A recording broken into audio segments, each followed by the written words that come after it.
Okay, so we're just going to go quickly through the steps in the assignment. So the first video is just how do you go from taking the text through to, well, what is the representation that's out there? So the one that we're looking at for the example, like we did in class, was Tennyson's Charge of the Light Brigade.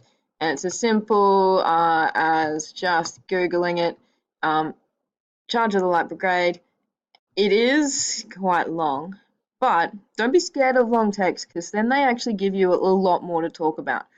So if you're not familiar and you don't remember, just Google that and have a read through because it will make this make more sense. But if we go back to what we were doing, you read through and you want to pick out the examples that show or link to war. So these were the ones I looked at for class.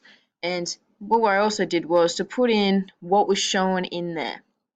So we've got these ones, the rule of three, and there's more than one example of rule of three in there. We also have exclusive pronoun with theirs. The other one, rhetorical question, again, the exclusive pronoun, and glory with your emotive language. We've got this one where we've got hero, and now we discussed today how hero actually has emotive and judgment attached, so we would call that evocative. And then we have the two emotive over here.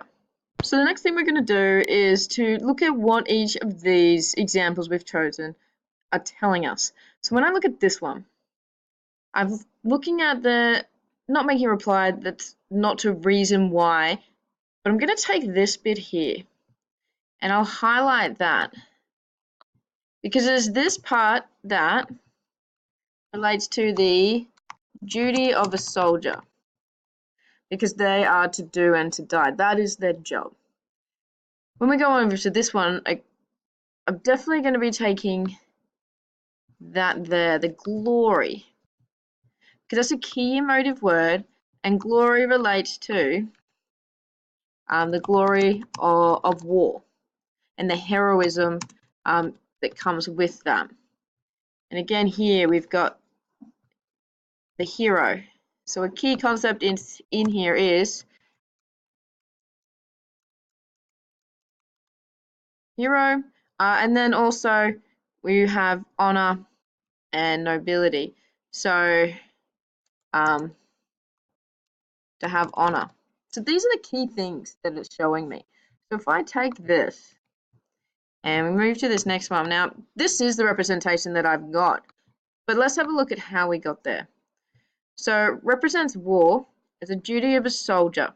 So I've said, yep, there's the soldier, and it is the glorious way to die.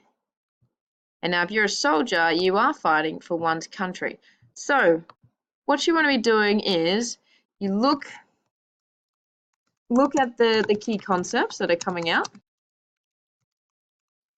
and you connect them.